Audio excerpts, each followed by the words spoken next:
हमारे लिए भी है। हम भगवान को पुकारते नहीं हैं, हम अंदर से भगवान से अपना लगाव नहीं रखते हैं, इसलिए हमारी दुर्दशा होती चली जा रही है, हम बहते चले जा रहे हैं। कोई सुखी नहीं बच्चा भगवान के आश्रय के बिना आनंद की अनुभूति नहीं हो सकती। इसलिए नाम जप करो, अच्छे बच्चे बनो और भगवान से प्रार्थना करो। हर समस्या का समाधान भगवान के पास है और वो आपके अंदर दे देंगे बुद्धि में। बाहर की समस्या का हल हो जाएगा या उसका आंतरिक निवारण मिल जाएगा? बच्चा, जब भगवान से हम प्रार्थना करेंगे तो दोनों में सामर्थ्य है। समस्या का भी समाधान कर देंगे और ज्ञान के द्वारा भी समाधान कर देंगे। दोनों प्रकार से समाधान हो सकता है, ज्ञान के द्वारा भी और समस्या को हटा करके भी समाधान हो सकता है। दीक्षा सिंह जी सुल्तानपुर से। महाराज जी, आपके चरणों में कोटि कोटि प्रणाम। गुरुदेव भगवान, इष्ट के प्रति अनन्यता का भाव कब और कैसे आता है? गुरुदेव भगवान, अपने गुरु और इष्ट के प्रति मन वचन कर्म से कैसे समर्पित हुआ जाता है? देखो सबसे बड़ी बात यह है कि अज्ञान के द्वारा हम इतना फंस चुके हैं। जननी जनक बंधु सुतदारा तनु धन धाम सुहृद परिवारा, इसमें इतना फंस चुके हैं कि भगवान लगते ही नहीं कि हैं। ईमानदारी से देखो, लगते ही नहीं कि हैं। हम में है, इनमें है, चराचर जगत में है, ऐसा नहीं लगता है। भगवान से प्रेम करने के लिए भगवान स्वयं कह रहे, जननी जनक बंधु सुतदारा तनु धन धाम सुहृद परिवारा, सबकी ममता ताग बटोरी मम पद मन ही बांध बर डोरी। अगर हम अपनी माँ में भगवान को देख लें, मेरे भगवान मेरी माँ के रूप में है, मुझे और किसी भगवान की जरूरत नहीं, और अपनी माँ की सेवा करूं, उसी से भगवान से प्रेम हो जाएगा। मेरे भगवान पिता रूप में है, मेरे भगवान मेरी पत्नी रूप में आए, मेरे भगवान मेरे पति रूप में आए, मेरे भगवान मेरे पुत्र रूप में आए। हम एक पाषाण की मूर्ति में भगवान मानकर उन्हें रिझा सकते हैं और अपने पति में भगवान मान के, अपने पुत्र में भगवान मान के, अपने माता पिता में भगवान मान के हम भगवान को नहीं रिझा सकते। व्यवहार कैसा होगा महाराज जी? बिल्कुल जैसे पुत्र का होता है। हम भगवान जैसा व्यवहार नहीं करेंगे, भाव रखेंगे। जैसे मानो पिता है, अपने पुत्र में भगवत भाव करता है, वो गलती करेगा तो थप्पड़ पाएगा, लेकिन भाव यही रहेगा कि भगवान है इसके अंदर। जैसे भीष्म जी विपक्ष में है तो सामने श्री कृष्ण है, विपक्ष में तो युद्ध करते हुए बाण श्री कृष्ण को भी मार रहे हैं, लेकिन पूर्ण दास हैं भगवान श्री कृष्ण के भीष्म जी। तो इसमें यह नहीं होता कि हम भगवान मान रहे तो अगरबत्ती करेंगे अपने पुत्र की, नहीं, आवश्यकता पड़ेगी तो चपत लगाएंगे, डांटेंगे, लेकिन भावना रहेगी कि मेरे भगवान इसमें विराजमान है। जैसे सत्य वस्तु जाननी है तो आप देखो, ये चमक रहा है तो बिजली है, और ये इसमें भी बिजली है, पंखा में भी बिजली है। तो जो बिजली के तत्व को जानने वाला है उन यंत्रों में नहीं फंसेगा। वो यंत्र सब चल रहे हैं बिजली से।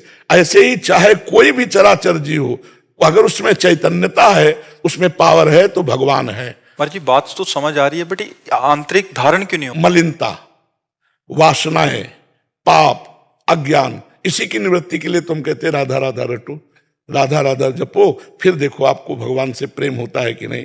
नाम जप सब विपत्तियों का नाश कर, हरि स्मृति सर्व विपद विमोक्षणा। जितना नाम जप करोगे उतने संसार का राग मिटता चले। यहां प्यार कौन कर रहा है? हम कह रहे प्यार करो यार, मनुष्य जीवन मिला प्यार। इतना प्यार करो पत्नी को कि तुम में भगवान की भावना आ जाए कि हम सबसे बढ़कर इससे प्यार। इतना प्यार करो पति को, कहीं और प्यार रह ही ना जाए, उसी में भगवान मिल जाएंगे। भगवान इतना ही खेल है, केवल समझना है। हम पति के शरीर को प्यार करते हैं, लेकिन अंदर बैठे हुए भगवान से कोई मतलब नहीं। और जबकि हम उसी से प्यार करते हैं, क्योंकि वो जब चला जाता है तो हम पति के शरीर को नहीं रख पाते, हम पुत्र के शरीर को नहीं रख पाते।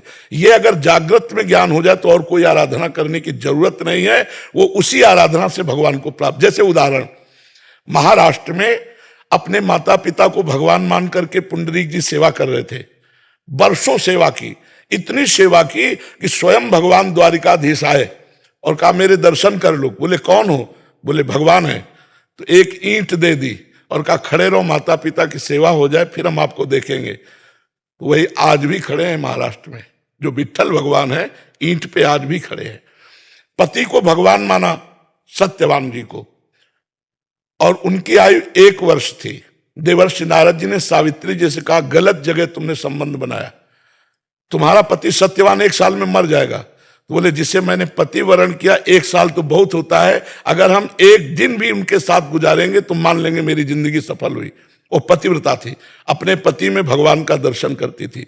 इस भावना में उनके इतनी सामर्थ्य आ गई, रोज तारीख नोट करती थी जब से ब्याह हुआ था, और जब 1 वर्ष पूरा होने को हुआ तो पति से कहा आज तक हमने कभी कुछ मांगा नहीं, आज मांगती हूं आपसे। क्या? वो लकड़ी काट करके बेचकर अपने परिवार का पोषण। बोले आज लकड़ी लेने मैं साथ चलूंगी। सत्यवान ने कहा कोई मांग है आपकी, चलो हमारे साथ। गए। वो एक एक क्षण गिन रही थी। सत्यवान का सर दर्द हुआ, उनका सावित्री सर दर्द, बोले भगवान नीचे आ जाइए, अपनी गोद में लिटा लिया और सिंहनी की तरह बैठ गए कि देखते हैं कौन मेरे पति को ले जाएगा। तो देखा भैंसे पर सवार यमराज जी आए। यमराज जी ने पास के द्वारा सत्यवान के सूक्ष्म शरीर को खींचा। सावित्री जी ने कहा महाराज ये मेरे पति हैं और स्त्री का सुहाग ही सब कुछ होता है, अगर आप इसको ले जा रहे हैं तो मेरे को भी ले चलिए। तो उनका नहीं, तुम्हारी आयु अभी पूर्ण नहीं हुई। तो उनका महाराज आपकी सामर्थ्य नहीं कि मेरे पति को ले जाए। उनका अभी बच्चे हो तुम, ऐसी बातें नहीं करते, अगर तुम हमसे बात कर पा रहे तो केवल पातिव्रत धर्म के कारण। वो लेके चल दिए तो सावित्री जी पीछे चल पड़ी। उन्होंने कहा तुम्हारे पातिव्रत धर्म से मैं बहुत प्रसन्न हूं, तुम क्या चाहती हो? तो उनका हमारे जो सास ससुर हैं वंदे, उनका राज्य छिन गया है, गरीबी से गुजारा कर उनका राज्य मिल जाए, उनके नेत्र जागृत हो जाए, तथास्तु। फिर पीछे चले तो देखा सावित्री जी आ रही। उनका पीछे क्यों आ रही? बोले जहां पति वहीं पतिव्रता का स्थान होता है। आप ऐसा कैसे भूल गए कि हमारे पति को ले जाएंगे और मुझे छोड़? बोले एक वरदान और मांग लो। तो बोले जो मेरे माता पिता है, अर्थात मेरे कोई भाई नहीं है, उनके पुत्र हो जाए। बोले तथास्तु। फिर पीछे चल पड़े। उन धर्मराज ने कहा आखिरकार आप क्या चाहती हैं? सत्यवान के सिवा और कुछ मांग लो और वापस हो जाओ, आखिरी वरदान। तो उनका भगवान मेरे एक पुत्र हो जाए। बोले तथास्तु। जे तथास्तु कहा तो उनका ध्यान करो मैं पतिव्रता हूं, मेरे पति के सिवा मेरे गर्भ में किसी का पुत्र आ नहीं सकता, तो अब आप पति को छोड़ दीजिए। धर्मराज की बुद्धि को चकरा दिया एक पतिव्रता ने, अपने पति को भगवान मानने, और वापस ले आई। तो हम लोग क्या करते हैं कि मंदिर में तो भगवान को मान सकते हैं या अन्यत्र भावना कर सकते हैं, लेकिन अपने घर परिवार में भगवान को नहीं मान सकते। तो कैसे भगवान से प्रेम हो? जब गोस्वामी जी देख रहे हैं तो सिय राम में सब जग जानी, तो हम अपने परिवार को और प्यार करें। हम ये नहीं कह रहे वैराग्य करो, और प्यार करो। अभी इंसान मान के प्यार करो, फिर अंदर भगवान को देखकर प्यार करो। यही तुम्हारी भक्ति बन जाएगी, तुम्हारा मंगल हो जाएगा। आज पति पत्नी में विश्वास नहीं है, माता पिता पुत्र में संबंध खट्टे हो रहे हैं, बूढ़े माता पिता को जवान पुत्र फुटपाथ में निकाल दे रहे हैं। क्या ये है? पति कह रहा पानी पिलाना जरा, वो बोले नहीं शंकर जी को चढ़ा के आ रहे हैं, सामने शंकर जी मांग रहे हैं, उनको तो पिला नहीं रहे, वहां शंकर जी में जाओ कि तो क्या। तो ये व्यवहार अगर शुद्ध हो जाए तो हमें भगवान से प्रेम हो जाए। अगर व्यवहार शुद्ध नहीं होगा तो इसी में फंसे रहेंगे, इसी में फंसे रहने के कारण भगवान से प्रेम नहीं होता। जी ममता पांडे जी। महाराज जी आपके चरणों में कोटि कोटि प्रणाम। महाराज जी शरीर के पति को धाम और संतों में बहुत निष्ठा नहीं है, लेकिन जब वृंदावन की महिमा सुनती हूँ तो गुरु कृपा से मन में इच्छा होती है कि इनको समझा बुझाकर ले आऊं, पर डर लगता है कहीं संत अपराध भगवत अपराध ना बन जाए। मुझे इन्हें लाना चाहिए कि नहीं लाना चाहिए? हमें लगता है कि उनके लाने की चिंता तुम छोड़ दीजिए, आप भी उनकी अनुमति से आइए। अगर उनकी अनुमति नहीं तो मत आइए, और वहीं से चिंतन कीजिए, वहीं सत्संग सुनिए, वहीं नाम जप कीजिए। आपका भी मंगल होगा और आपके पति का भी मंगल होगा। पति की आज्ञा के विरुद्ध वृंदावन आने से मुझे लगता कोई लाभ नहीं मिलेगा। वो मुझे मना नहीं करते, तो फिर आप आ सकते हैं। कहते हैं तुम्हें जो भक्ति करनी ही करो। हाँ ठीक है। नाम जब भी करते हैं, लेकिन उनकी श्रद्धा नहीं बन पाती है धामों में संतों में। कोई बात नहीं, धाम और संतों में न श्रद्धा है, नाम में हो जाए। एक चद्दर है, इसको फैला देते हैं, इसके 4 कोने हैं। एक धाम है, एक नाम है, एक रूप है, एक लीला है। एक कोना पकड़ लो, पूरा चद्दर आ जाएगा, आ जाएगा ना पूरा चद्दर। अगर उनके नाम में श्रद्धा है तो उनका परम मंगल हो जाएगा, उनके कल्याण में बाधा नहीं पड़ेगी। आप चिंता मत कीजिए, वो नाम जप करते रहें, इसी से मंगल हो जाएगा। और आप उनकी अनुमति से ही चलिएगा। अगर वो आज्ञा करते हैं तो वृंदावन आइएगा, कोई परेशानी नहीं है। वो तो मुझे बहुत सपोर्ट करते हैं, आप जो करना करो, मेरी कोई। हाँ बिल्कुल ठीक है। तो उनका बहुत अच्छा विचार है, जो आपको भक्ति में बढ़ाने के लिए प्रेरणा भी दे रहे हैं और स्वयं भक्ति कर रहे हैं। देखो कुछ ऐसी घटनाएं हो गई हैं अपने भारत में जिसमें संतों के प्रति श्रद्धा बनाना बहुत कठिन हो गया। कुछ ऐसे सीरियल बन गए हैं, कुछ ऐसी फिल्में बन गई हैं जिनमें संतों की झांकी बहुत ही गंदी स्वरूप में है। अगर नकली नोट भी है तो असली नोट भी उसका होगा कहीं। अगर कृष्ण पक्ष है तो शुक्ल पक्ष भी होगा, अगर रात है तो दिन भी होगा। तो संतों पर श्रद्धा, ये तो भगवान की कृपा को कि अभी संतों पर श्रद्धा कुछ टिकी है, नहीं तो ऐसी हो गई थी कि मिटिया मेट हो गई थी। हमें लगता है कि श्रद्धा बच जाए तो बहुत बड़ी बात है, और संत और शास्त्र और भगवंत इन पे श्रद्धा ही केवल हो जाए तो काम बन जाए, श्रद्धा मात्र से काम हो जाए। श्रद्धा नहीं होगी तो फिर काम नहीं हो। तो अगर वो नाम जप कर रहे हैं तो है श्रद्धा उनकी, राधा नाम जप कर रहे हैं, कृष्ण नाम जप कर रहे हैं, तो उनकी श्रद्धा है, उनका मंगल हो जाएगा, आप उसकी चिंता न करें जी। अभिषेक सैनी जी, मुझे बस राधे राधे महाराज जी, राधे राधे, आपके चरणों में कोटि कोटि प्रणाम। महाराज जी, प्रेम और श्रद्धा में क्या महत्वपूर्ण है? हमें ईश्वर से प्रेम अधिक करना चाहिए या श्रद्धा? प्रेम आखिरी फाइनल है और श्रद्धा प्रारंभ है, वही सोपान है, पर प्रथम सीढ़ी का नाम श्रद्धा है। प्रथम हृदय श्रद्धा जो करे, आचार्यजन जाय अनुसरे, जहां जहां हरिवंश के रसकन की सेवा जब होए, प्रीति सहित बूझो तब कोई। कौन धर्म हरिवंश को, कौन सुरीति, कौन आचरण, कौन सुकृत जय पावे शरण, क्यों हरिवंश कृपा करे, तब सब धर्म कही समझाई, संतत सकल सुनो चितलाई, श्री हरिवंश प्रताप जस। श्रद्धा प्रथम सोपान, पहली सीढ़ी है, और प्रेम आखिरी सीढ़ी है। दोनों का एक तारतम्य है, प्रथम से चले तो आखिरी में पहुंच जाएगा। तो प्रथम हृदय श्रद्धा जो करे, चाहे ज्ञान मार्ग हो चाहे प्रेम मार्ग हो, प्रथम श्रद्धा ही है। श्रद्धावान लभते ज्ञानम तत्परा संहितेन्द्रिया, ज्ञानम लब्ध्वा परम शांति मचिरेणादि गच्छति। श्रद्धावान ही ज्ञान को प्राप्त होता है, श्रद्धावान ही प्रेम को प्राप्त होता है। तो भगवान से प्रथम श्रद्धा बढ़ती है, फिर विश्वास होता है, फिर परिचय मिलता है, फिर प्रीति होती है। बिनु जाने न होए प्रतीति, बिन प्रतीत होए न प्रीति। बिना जाने थोड़ी प्रीति हो जाएगी। तो श्रद्धा और विश्वास से जाना जाता है। भवानी शंकरो वंदे श्रद्धा विश्वास रूपिणो, याभ्याम बिना न पश्यन्ति सिद्धा स्वांता स्तमेश्वरम। भवानी श्रद्धा और विश्वास भव भगवान शिव बोले, बिना श्रद्धा और विश्वास के जाना नहीं जा सकता। श्रद्धा और विश्वास से ही हम प्रभु को जानते हैं, और जब जानते हैं तब प्रीति होती है। तो प्रथम सोपान श्रद्धा है, इसका प्रेम का प्रथम सोपान है। ये प्रेम नहीं है, ये श्रद्धा है। श्रद्धा का परिणाम है प्रेम। समझ पाए आप जी? देव यादव जी, सूरत। महाराज जी, आपके चरणों में कोटि कोटि प्रणाम। महाराज जी, मुझे ये प्रश्न करना है कि हमें हमारे भूतकाल में हुए कोई भी घटना से प्रेरित और उसका असर इस प्रकार होता है कि वर्तमान में कोई भी निर्णय। असल बात आप डिलीट करना नहीं जानते, खास बात यह है। जो का त्यो सामग्री रखी रहती है, वही बार बार सोच में आती रहती है, और वही आपको कमजोर करती रहती है, वही आपको भयभीत करती रहती है, वही आपको विषाद देती है, वही उद्विग्न करती रहती है। जैसी घटना हुई वैसा ही वो परिणाम देती रहती है। उसको डिलीट करना चाहिए। अब यही अध्यात्म की कला ना होने के कारण हर बात को तुरंत निर्णय किया, ये रखने लायक है कि डिलीट करने लायक है। रखने लायक होते रख दिया, नहीं उदासीन हो गए, वो आती आती आती डिलीट हो जाएगी अपने आप। नाम जब चलेगा तब। नाम जब करते हो नहीं, अभी सही ढंग से नहीं करते हो, नहीं, ये डिलीट हो जाता अब तक। जो आप भूतकाल की और भविष्य की, भूतकाल के बीते हुए उस विषय का चिंतन और भविष्य की चिंता, दोनों जीव को परेशान करती हैं, दोनों वर्तमान को नष्ट कर देती हैं। वर्तमान के समय का नाश मूर्खतावश होता है। भूत की हुई बातें वो बार बार पुनरावृत्ति होती है, तो समय बर्बाद हो रहा है, चाहे अच्छी हुई हो बुरी हुई हो। आगे भविष्य हमारा कैसा होगा उसके चिंतन में हमारा वर्तमान जा रहा है। वर्तमान जैसा होगा वैसे ही भूत और भविष्य हो जाएगा। वर्तमान में राधा राधा बोल रहे हैं तो हमारा भूत पवित्र हो जाएगा और भविष्य उज्जवल हो जाएगा। इसलिए वर्तमान के मिनट को संभालो, वर्तमान के मिनट को संभालो, तुम्हारा भूत भी बहुत अच्छा हो जाएगा। जो उसमें पाप हुए हैं, गलत बातें हुई, वो सब नष्ट हो जाएंगे और भविष्य आपका परम उज्जवल मंगल में हो जाएगा। वर्तमान में कृष्ण कृष्ण बोलो, राधा राधा बोलो, राम राम बोलो, हरि हरि बोलो। ये सबके लिए कह रहा हूं। अगर नहीं बोलोगे, नहीं जपोगे, तो ओवर थिंकिंग, बेकार की ज्यादा चिंतन, वो तुम्हारी शक्ति का ह्रास करेगा और धीरे धीरे इसी में फिर डिप्रेशन प्रकट हो जाता है।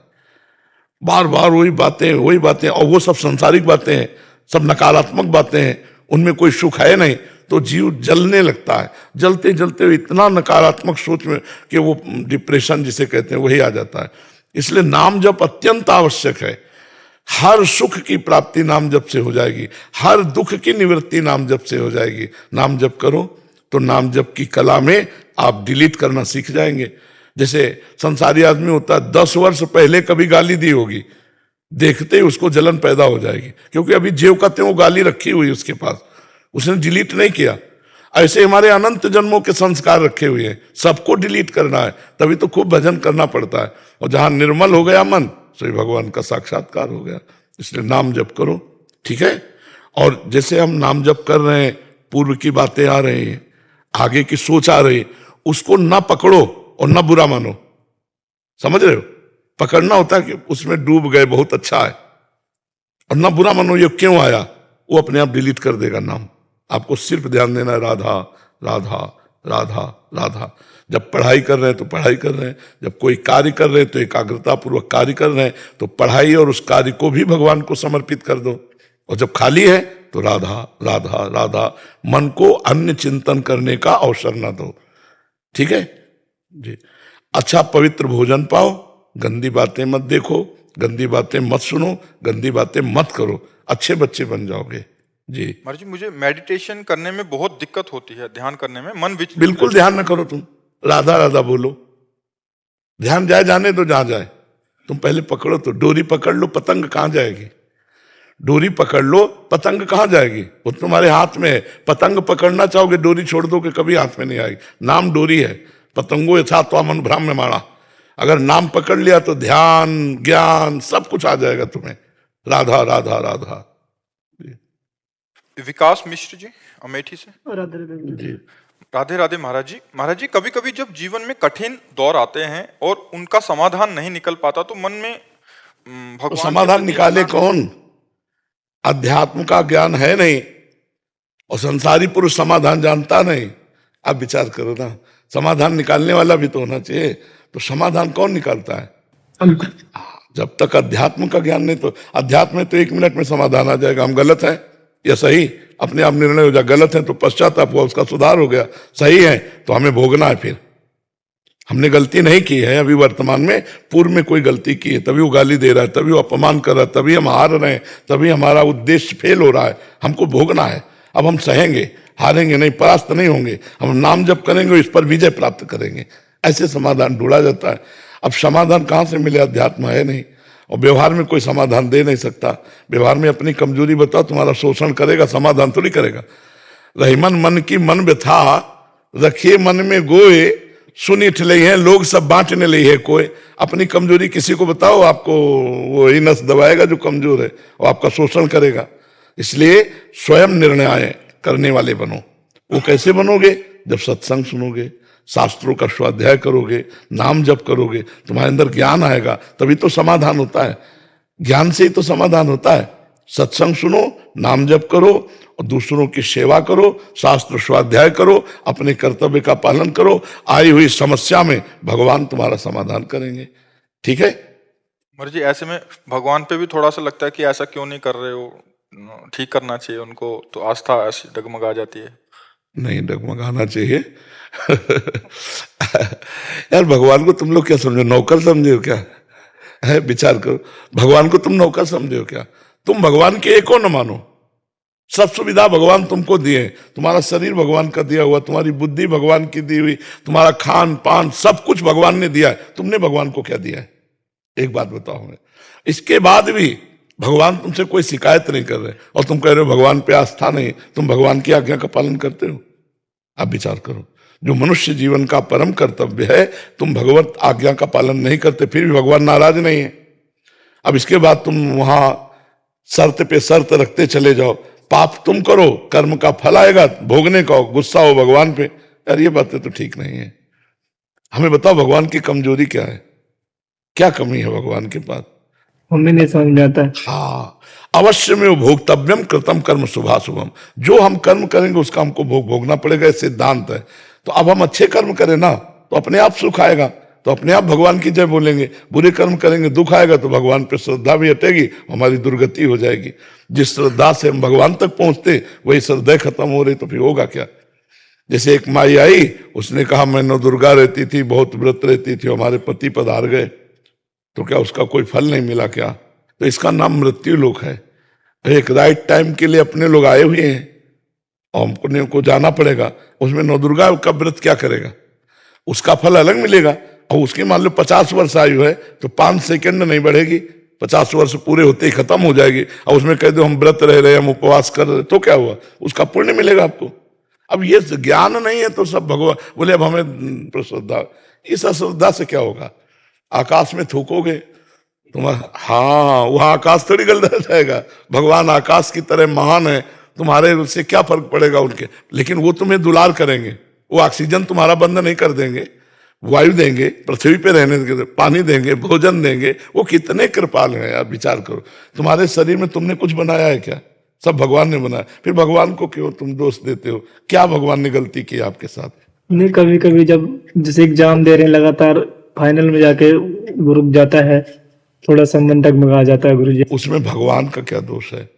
अपनी अपनी पढ़ाई, अपनी अभ्यास, अपनी कमजोरी को हमें ठीक करना है और उसके लिए हम भगवान से प्रार्थना करें कि हमारी बुद्धि पढ़ाई में लगे। अब तुम्हारी स्मरण शक्ति, पावर शक्ति कमजोर है, एग्जाम में फेल नहीं होगे तो क्या होगे? आप बात करो। कमी आपकी है भगवान की? बेकार भगवान का दोषारोपण करते हो। आप बताओ, हमारी कमजोरी देखो। बुद्धिमान आदमी वो है जो अपनी कमजोरी को दूर करता है।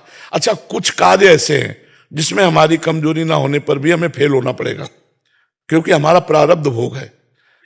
हाँ, वो हमको गिराएगा तो हमको थोड़ा सहना है कि पीछे गलती की है, इस बार ऐसा आया है, अगली बार हम और मेहनत करेंगे और फाइनल में अच्छे आएंगे। हमें निराश नहीं होना। हम लोग भगवान के इसलिए पक्ष नहीं ले रहे। आप निर्णय करके बताओ। हाँ, गलती हमारी है। भगवान को अपने प्रभु से ऐसे मांगा जाता है जैसे अपने बाप से मांगा जाता है।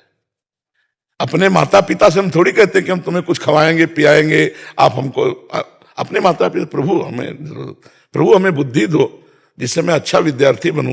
प्रभु मुझे ऐसी सामर्थ्य दो जिससे मैं भारत की सेवा करूं। प्रभु मुझे ऐसा धन दो जिससे आए हुए अतिथि संतों का सत्कार करूं, परिवार। ऐसे मांगा जाता है। प्रभु है और ना दे तो माता पिता नहीं देते तो हम माता पिता को माता पिता नहीं मानते क्या? तो मम्मी है, पापा तो पापा ही। अब ये थोड़ी कि हमारी श्रद्धा खत्म हो गई, पापा तो पापा ही है, मम्मी तो मम्मी ही है। ऐसे भगवान तो भगवान है ना। उनके प्रति श्रद्धा खत्म करने का मतलब अपने जीवन को गर्त में गिरा देना, वही श्रद्धा हमें उठाती है जी। महाराज, हमको भगवान ने क्यों फंसाया? जैसे कि मैं हूँ, तुम कौन हो हमें बता दो तो हम तुम्हें मुक्त कर दें अभी। मैं आपके जवाब एक साल से हमें एक शब्द में बताओ, तुम हो कौन? भगवान का अंश। भगवान का। गंगा जी का एक चम्मच गंगा जल बोला जाएगा, एक टैंकर गंगा जल बोला जाएगा ना। चाहे एक चम्मच हो चाहे एक टैंकर हो, क्या बोला जाएगा? तो भगवान का अंश कौन हुआ? हुआ ना। तो आपको किसने फंसा? आप अब खुद फंसे हो अपने आप में। मैं निकलना चाहता हूँ पर। तो अब हम तुम्हें रास्ता बता रहे, राधा राधा रटो, निकल। मैं राधा राधा रटता हूँ पर माता पिता भी है। ये फंसाओ मत, फंसो नहीं। जब निकलना चाहते हो तो फिर माता पिता के नहीं, भगवान माता पिता के रूप में उनकी सेवा करूंगा राधा राधा बोलते हुए। मैं मेरी माँ राधा रहने को चाहता हूँ। मैं फंस गया हूँ दुनिया से। मैं भगवान को राधा राधा जपो, माता पिता परिवार जो है उनकी मेहनत करके सेवा करो। देखो, परेशान होने की यार जरूरत क्या है? नाटक में अगर तुम नाटक नहीं मानोगे तो परेशान हो जाओगे। नाटक करना है बच्चा। यहाँ पुत्र हो तो माता पिता के सामने पुत्र का नाटक करो, मित्र हो तो मित्र का नाटक करो, पिता हो पिता का नाटक करो, पति हो पति का नाटक करो। नाटक करोगे तो मुक्त हो जाओगे। जो डायरेक्टर है ना इस नाटक का, जब नाटक सही रोल निभा दोगे तो इस नाटक से तुम्हें मुक्त कर देगा। अब मुक्त होना चाहते तो सही रोल निभाओ। क्या हो इस समय तुम? विद्यार्थी हो, पुत्र हो, भाई हो, पति हो, क्या हो तुम? वही लोग वही निर्वाह करो। परेशान होने की क्या बात है? रोने की क्या जरूरत है? कहां फंसे हो हमें बताओ ना बच्चा, तुम कहां फंसे हो? जहां तुम बैठे हो वहीं हम बैठे। फंसे कहां हो? बात यह है कि एक बगीचे में एक आदमी रास्ता नहीं जानता था, भूल भुलैया में भटक गया और रोने लगा, मैं फंस गया। और एक आदमी हर रास्ता जानता है, वो मजे ले रहा है बगीचे के। नहीं, वो बगीचे के मजे ले रहा है हर कोने के, और वो घबरा कर परेशान है कि मैं रास्ता नहीं जानता, भटक गया हूं। बस बात इतनी है। वही बगीचा है जहां तुम बैठे हो वहीं हम बैठे। तो मैं घर पे होता हूँ तो मुझे ऐसा लगता है कि मैं इस शरीर से बात कर रहा हूँ कि फंस गया, इस आत्मा में, शरीर में फंस गया हूँ। मुझे भगवान को राधा से मैं हर समय उनके साथ रहना। अगर तुम राधा राधा जपो तो सब ठीक हो जाएगा। माता पिता बहन, जैसा कि मैंने प्रश्न में लिखा हुआ है, जो मैं राधा राम नाम जपता हूँ, वो मैं इस शरीर के परिवार के मोह के कारण राधा नाम उनको दे देता हूँ कि उनकी जो बहनें, उनके पति, उनकी आने वाली पीढ़ियां सब सलामत रहे, अच्छे संस्कारी बने। और ये मुक्त होना चाहते कि फंसता है? उनको कुछ होता है फिर मैं यही तो यही इसी का नाम मोह है। यही मोह सकल व्याधिन, मोह गए बिनु राम पद होए दृढ़ अनुराग। बच्चा बहुत प्रवीणता में बहुत जल्दी गिर जाया जाता है, यही फंसाव है बच्चा। पर मेरे इसमें समस्या है कि मान लो वो पिलक कुछ हो जाए उनको, फिर बस केवल बहन और मम्मी और ये पूरा जगत, ये सब मर जाए तो तुम्हें कोई फर्क नहीं पड़ेगा। ये जितने बैठे हैं मर जाए तुम्हें कोई फर्क नहीं पड़ेगा। वो भी चले जाए तो मेरे फर्क नहीं पड़ेगा। हाँ। पर उनके जो भी समस्या होगी उनको फर्क पड़ेगा, इसलिए वो अलग है। हमारी बात समझो, तुम केवल राधा राधा जपो और जो कर्तव्य है उसका पालन करो। तुम्हारे पास जो शरीर बल है, जो धन है, जो बुद्धि बल है, उससे माता पिता भाई बहन जो भी हो सबको सुख देने की भावना करो और नाम जप करो। आगे सोचो मत, सबकी जिम्मेवारी भगवान लिए है, तुम नहीं लिए हो। तुम जिम्मेदार हो पूरी सृष्टि, तो तुम्हारी भाई बहन की भी जिम्मेदार भगवान है। सारी सृष्टि का पालन भगवान करते हैं। चिंता मत करो, बिल्कुल चिंता मत करो। जो हम रह करके नहीं कर सकते थे वो हमारे पीछे भगवान ने बहुत अच्छा किया, हमारे परिवार का। तुम्हें बताया ना, कुटुंब का पालन भगवान करते हैं जो भगवान की शरण में हो जाता है। अगर तुम नाम जप करोगे तो तुम्हारे परिवार को अच्छे अच्छे संयोग प्राप्त होंगे, अच्छा भाव प्राप्त होगा और आप सुखी हो जाओगे। केवल नाम जप में मन लगाओ और जो कार्य है उसे भगवान की सेवा मान के करो, अभी आनंद आ जाएगा। कोई तुम्हें नहीं बांधे बच्चा, हम ही लोग बंधे हैं। हाँ, तो इसीलिए नाम जप करो, ठीक है। जो मैं नाम जप करता हूँ वो देता हूँ तो मुझे भगत भक्ति होगी, सब दे देता हूँ, पूरा संपूर्ण पूरा। उनको दे देते हो? नहीं, भगवान को दो। हाँ, सरकारी बैंक से जाने दो। जैसे पैसा ट्रांसफर करना है ना, तो ये ब्लैक नहीं व्हाइट पैसा है, इसे बैंक में जमा करो भगवान के पास, और बैंक से फिर दो मोबाइल में से। नहीं दे देते व्हाइट पैसा, तो ऐसे पहले प्रभु के चरणों में समर्पित करो। हे भगवान, ये किया हुआ भजन आपके चरणों, और भगवान हमारी प्रार्थना है कि हमारे बहन, हमारे माता पिता ये सब आपके भक्त बने, सब सुखी हो जाएं, ऐसी बात करो। आप जब 13 साल की अवस्था में आपने वैराग्य लिया था, तो मतलब कुछ साल बाद भगवत बात से पहले क्या आपने ऐसा सोचा थोड़ी होगा कि हम परिवार को मतलब भजन दूं मैं, उसका अच्छा रहे, ऐसा थोड़ी? हमने कभी नहीं दिया भजन, क्यों दें? जिम्मेवारी भगवान की। प्रणत कुटुंब पाल रघुराई। मैं भगवान की शरण में, मैं भगवान के हाथ बिकाऊं कि परिवार के हाथ बिकाऊं? वो परिवार भगवान का, वो देखे। अगर एक आदमी सरकारी ऑफिसर हो जाता है तो परिवार के बहुत से सदस्यों को छूट हो जाती है। आप ट्रेन में चल सकते हो, आप ऐसे चल सकते हो। यद्यपि वो सरकारी आदमी नहीं है, लेकिन सरकारी आदमी का माता पिता है तो उसको ट्रेन में फ्री जाने को मिलता है। ऐसे ही भगवान हमारे 21 पीढ़ियों का कल्याण कर देते हैं अगर परिवार का एक सदस्य भगवत प्राप्त हो जाए। चिंता तो काहे को करता है? हम घर वालों को देंगे नाम देंगे भगवान को। बिका हुआ जीवन भगवान के, भगवान उनका पालन पोषण करेंगे, ये उनकी जिम्मेवारी, हमारी थोड़ी जिम्मेवारी। तो हम ये तुम्हें संकेत में बता रहे हैं कि जो हमारे परिवार को हमारे रहने से लाभ न मिल पाता, वो हमारे बाबा जी बनने से लाभ मिल रहा है। भगवान उनको संभाल दिए, भगवान उनकी तरफ देख लिए कि तुम भगवान की तरफ देखो। भगवान कहते हैं योगक्षेमम बाह्म्यहम, बाहर वो ले रहे हैं, बेकार तू बाहर खोपड़ी में लिए हुए। और अगर तू ऐसे नाम समर्पित करेगा तो ये ब्लैक का पैसा है। फिर भगवान के चरणों में अर्पित करो, फिर उनसे प्रार्थना करो, तो वो वहां से सप्लाई होगा तो सही होगा।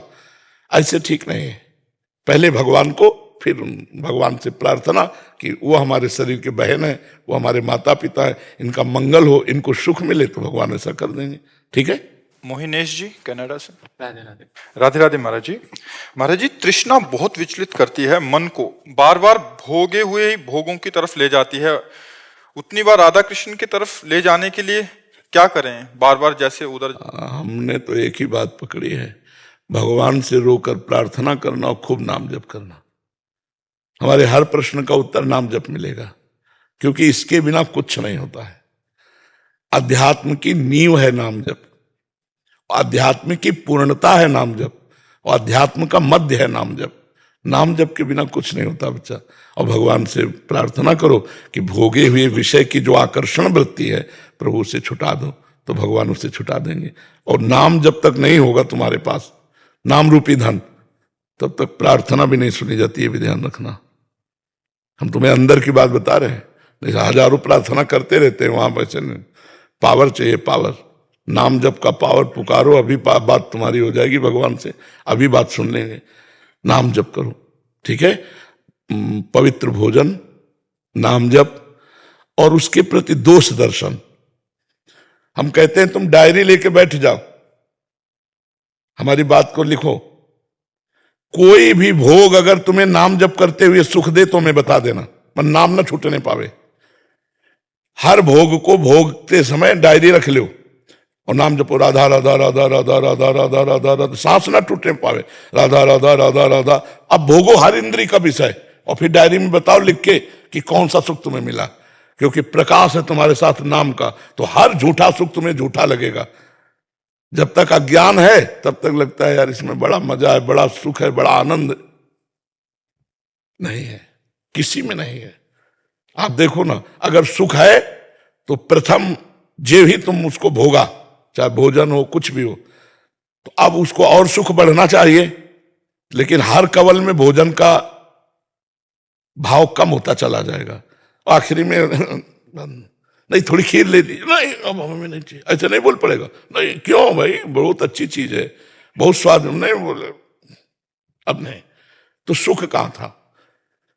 और भगवदानंद में अगर ऐसे कभी कोई कह दे तो हमें बताना।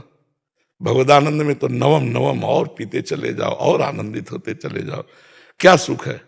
रुपया इसलिए अच्छा लगता है कि विषय सामग्री मिलती, विषय सामग्री इसलिए लगती कि शरीर हष्ट पुष्ट, कपड़ा लत्ता, गाड़ी घोड़ा, लेकिन सबका उद्देश्य क्या है, काम सुख। अंदर से देख लो, है ना।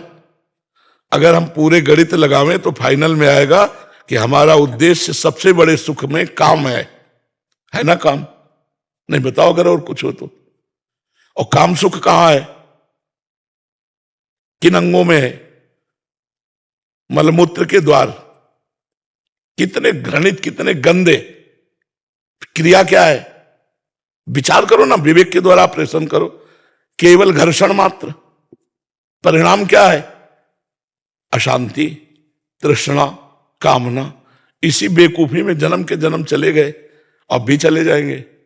बाहरी आकर्षण चमड़े का, जैसे एक रेशमी थैली हम निकालें, बढ़िया चमचमाती, तुम्हारे सामने उसमें विष्ठा भरें, मल समझते ना, और ऊपर से पैक करके इत्र डाल दें, आलिंगन करोगे उसका?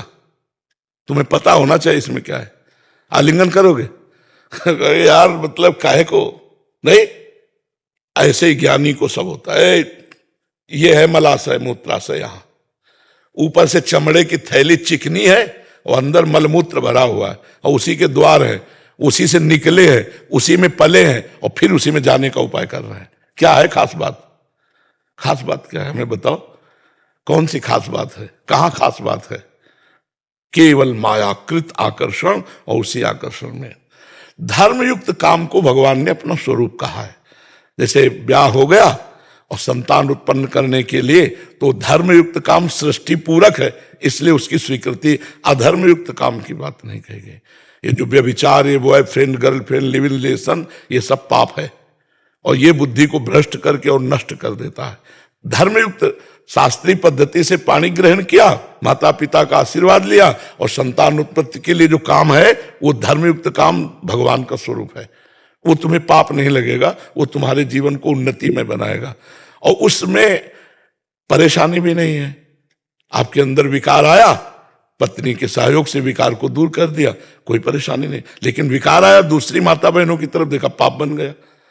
तो गृहस्थी इसीलिए बनाई गई है, और जो उन विकारों को सह जाए तो विरक्त मार्ग बनाया गया है कि आप चल सकते हो तो ऐसे चलो, नहीं चल सकते तो ऐसे चलो।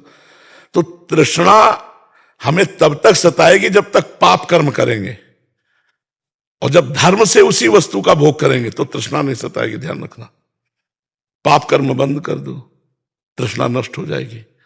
नाम जप करो और जरा विचार करो कि है क्या, क्या है, कहां क्या है। जब गौर से विचार करो तो लगता है यार कैसा झूठे खेल में फंस गए हम, कैसे हम इससे निपटे। जैसे बच्चा कह रहा मैं छूटना चाहता हूं, कहीं ना कहीं वो पवित्र हृदय हुआ है तब वो छूटना चाहता है कि मुझे संसार से भय लगता है, मैं छूटना चाहता हूँ। जैसे आप कह रहे हो मैं तृष्णा से बचना चाहता हूँ, कहीं ना कहीं सत्संग ने आपके हृदय को पवित्र किया, अब वो पवित्र हृदय भरभरा रहा है, भागना चाहता है इस तृष्णा से। तो नाम जप करो, पाप कर्म छोड़ो, पवित्र भोजन करो और विचारवान बनो। विचारवान ही निकल सकता है, नया विचारी तो। पर अब ये भाषा सबको समझ में नहीं आएगी क्योंकि सब इसी में राजी हैं, मलिन बुद्धि होती चली जा रही है। तो भगवान ने जो सिद्धांत बनाया उसके अनुसार चलोगे तो मंगल रहेगा। श्री हरिवंश महाराज जी मेरे परिवार को संसारिक मोह माया बहुत ज्यादा है। घर से अलग अगर कोई, किसको है? इनके परिवार को है। आपको नहीं? महाराज जी आपको सुन के यार सुन के बात अलग है, जीवन में उतारना बहुत कठिन है। परिवार को है और आपको भी है नहीं, क्योंकि शब्द निकल रहा मेरे परिवार को, तो जहां कनेक्शन है उसी को तो ममता कहते हैं ना। ठीक है ना? आप क्या कहना चाहते हो? घर से अगर कोई एक बर्तन भी ले जाता है तो उन्हें टेंशन होने लगती है कि मेरा सामान कहाँ गया। इसकी समस्या का समाधान हम क्या करें? दुकान से बर्तन ला के दे। बताए लगता है कि मेरा सामान कहाँ गया एवं कब आएगा। आपकी सत्संग से मैंने सीखा कि इस दुनिया में कुछ अपना नहीं है, सब प्रभु का है एवं संसारिक मोह में ज्यादा पड़ेंगे तो प्रभु से दूर होते जाएंगे। पूरी तरह से तो नहीं, पर मैं काफी कोशिश करता हूँ संसारिक मोह माया कम हो। प्रभु मैं जितना भरोसा बढ़ाता जा रहा हूं, बच्चा हम कोई मोह माया नहीं देख पा रहे, कुछ नहीं देख पा रहे। हमें लगता है अगर शुद्ध ढंग से प्यार किया जाए, एक व्यक्ति से प्यार बढ़ाया जाए, पूरे देश में फैला दिया जाए, पूरे विश्व में फैला दिया जाए, कोई मोह माया नहीं यार, कोई माया नहीं। हम मनुष्य हुए हैं यार, प्यार के लिए हुए हैं। हम सबको विशुद्ध प्यार दे। प्यार का मतलब समझना है। आज प्यार का मतलब गलत लिया जाता है। हमारी कामनाओं की पूर्ति, इसे प्यार नहीं कहते, इसे स्वार्थ कहते, इसे काम कहते हैं। हम आपको प्यार करते हैं, आप हमें रौंद करके चले जाइए और सुखी होइए। हम आपको प्यार करते हैं। अगर मेरा जीवन आपके लिए बलिदान करना पड़े तो मैं आप कर दूंगा। मैं आपके लिए प्यार करता हूं, इसे प्यार कहते हैं। सामने वाले को अनुकूलता देना, सामने वाले को सुख देना, इसे प्यार कहते हैं। सामने वाले का शोषण करना, इसे प्यार नहीं कहते। आज इसी को प्यार कहा जाता है। ऐसा नहीं है। हम कहते प्यार को बढ़ाओ, अपने घर में बढ़ाओ, मोहल्ले में बढ़ाओ, गांव में बढ़ाओ, प्रदेश में बढ़ाओ, देश में बढ़ाओ, विश्व में बढ़ा दो। हो गए महात्मा। संपूर्ण सर्वे भवन्तु सुखिना, सर्वे संतु निरामया, सर्वे भद्राणि पश्यन्तु मा कश्चित् दुख भाग भवेत्। वही महात्मा है जो सबको सुख देना चाहता है, और वही दुरात्मा है जो सबसे सुख लेना चाहता है। आज सबसे सुख लेना चाहता है ये व्यक्ति ज्यादा पाए जाएंगे, लेकिन सबको सुख देना चाहता है ऐसा कोई बिरला ही मिलेगा। हम कहें परिवार को सुख पहुंचाओ। वैराग्य का मतलब क्या है? लोग वैराग्य का मतलब समझते हैं कटुता, नहीं। अपने सुख का त्याग करना वैराग्य है। सबको सुख देना ये प्रेम है। तो प्रेम करो यार। मनुष्य जीवन मिला है प्रेम करने के लिए, हृदय मिला है प्रेम करने के लिए। सबसे प्रेम करो, पशु पक्षियों से प्रेम करो, वृक्ष लताओं से प्रेम करो, मनुष्य से प्रेम करो। कुछ बाधा नहीं है। बाधा है स्वार्थ। स्वार्थ त्याग कर दो, सब ठीक हो जाएगा। स्वार्थ का त्याग कर दो, सब ठीक हो जाएगा। स्वार्थ का त्याग नहीं हो तो बाबा जी बनने के बाद भी नरक मिलेगा। नाना प्रकार के भोग सामग्री चाहिए, मनमानी कामना चाहिए, तो भेष कुछ भी रखे हो, नरक जाना पड़ेगा। हम कानून के खिलाफ करेंगे तो हथकड़ी पड़ेगी कि नहीं? तो भागवती कानून के खिलाफ चलोगे तो चाहे कोई भी हो नरक जाओ। और पैंट शर्ट में तुम महात्मा हो, यदि अपने आचरण पवित्र रखते हो, अपने कर्तव्य का पालन करते हो, नाम जप करते हो, किसी का बुरा नहीं करते हो, तो तुमसे बढ़कर महात्मा कोई है नहीं। महात्मा की परिभाषा भेष से नहीं होती, उद्देश्य से होती। तुम्हारा उद्देश्य ठीक है तो तुम महात्मा हो घर में रहते हुए, और अगर उद्देश्य ठीक नहीं है तो वन में भी रहते हुए तुम दुरात्मा ही हो। ये समझना पड़ेगा। महात्मा की परिभाषा केवल लाल पीले पहनने से नहीं होती, आचरण और उद्देश्य से होती है। समझ पा रहे हैं आप? महर्षि वो पिछली बार आए थे विराट कोहली जी और अनुष्का जी जो क्रिकेट में होते, तो वो आपका सत्संग सुनते हैं। ठीक हो आप? मन प्रसन्न है? ये इस सखी को दे दो। ये उनको विराट को दो। और इस सखी को बरसाने की छोटी चुनरी ले आई। पिछली बार जब हम आए थे तो मन में कुछ सवाल थे और मुझे लगा कि पूछूंगी, लेकिन जो भी बैठा था वहां पे उन सब ने कुछ ना कुछ वैसा सवाल कर लिया था। और जब आपके पास आने का यहाँ पे हम बात कर रहे थे नमो जी से, और फिर मैं आपसे मन ही मन बात कर रही थी कि कुछ जो सवाल मेरे आ रहे थे, अगले दिन मैं एकांतिक वार्तालाप खोलती थी और कोई ना कोई वो सवाल पूछ रहा होता था। श्री जी वो व्यवस्था कर देती है। मर्जी आपका सत्संग सुनते हैं रोज और कहते हैं अपने जीवन में उतारने का प्रयास कर रहे हैं। मर्जी एक इसमें था, आप अध्यात्म मार्ग के पथिक हैं और जीवन भर आपने प्रेम मार्ग और ज्ञान मार्ग में चरम सीमा प्राप्त की है। आप एक संसारिक जगत में अपनी मेहनत से या अपने कर्मानुसार उच्चतम वो प्राप्त किया। अब इसमें सबसे बड़ी बात देखो, हम साधना करके लोगों को प्रसन्नता दे रहे हैं, प्रसन्नता ही तो दे रहे हैं, और ये पूरे भारत को प्रसन्नता एक खेल में देते हैं। अगर ये विजयी हुए तो हमारे पूरे भारत में पटाखे छुटाए जाते हैं, पूरे भारत में आनंद मनाया जाता है। क्या इनकी साधना नहीं है? ये भी तो इनकी साधना है। यदि उसे भगवत प्रीत्यर्थ कर देते हैं तो इनके साथ पूरा भारत जुड़ा हुआ है। अगर ये विजय को प्राप्त होते हैं तो अब बच्चा बच्चा भारत का आनंदित हो जाता है। तो इनकी साधना है, ये अपने अभ्यास में रहें और इनका यही भजन है कि अपने अभ्यास को पुष्ट करें। भले वो खेल है लेकिन पूरे भारत को आनंद प्राप्त होता है इनके विजयी होने पर।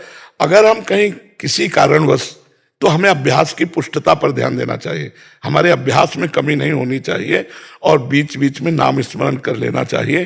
तो इनके लिए यही साधना है।